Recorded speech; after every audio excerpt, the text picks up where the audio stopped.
आज चाहिँ म चाहिँ अघि छुट्टी भएर चाहिँ दोकान गएको थिएँ नि त हो। अन्त मैले के ल्याएँ भनेर तपाईँलाई देखाउँछु ल। मैले चाहिँ नि यस्तो सानो सानो बोतल ल्याएको छु हो। 50 रुपियाँ गोटा अरे हो, दामी चाहिँ। यस्तो दुईटा ल्याएको छु हो।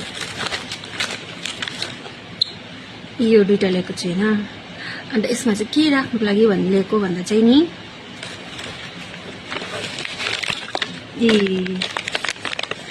किसमिस ल्याएको छु 1 पावा। अन्त यो राख्नुको लागि चाहिँ लिएर आएको हो। अन्त यो ल्याएको छु, काजु पनि ल्याएको छु हो।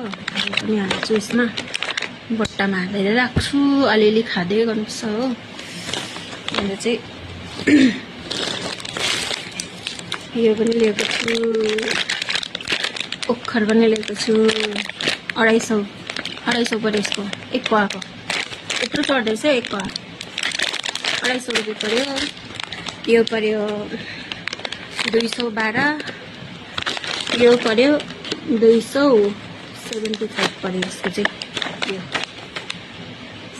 त्यति पर्यो। यो काजुको त अलिक बेसी जस्तो लाग्यो। 275 पैसा यो लिएर अब यसमा हाल्नुको लागि ल्याएको हो। अलिअलि खानुपर्छ।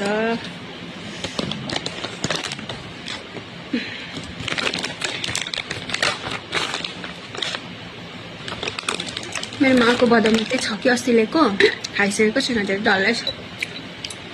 यो नयाँ ल्याएको बोतल हो, सबै छ यसमा हाल्छु।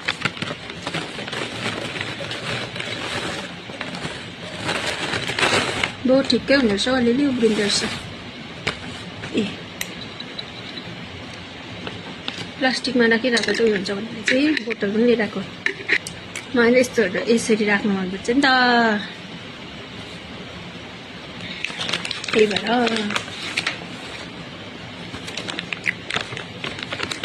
अब दिउँसो रेस्ट टाइममा चाहिँ यिनीहरू खाँदै मोबाइल हेर्दै बस्नुपर्छ। सबै छ बोतल पनि,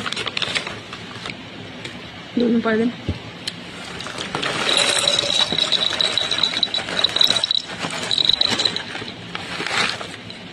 ठिकै ल्याएको रहेछ हौ बोतलै।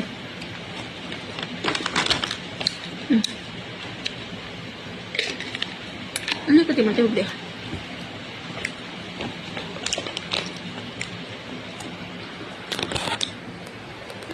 ल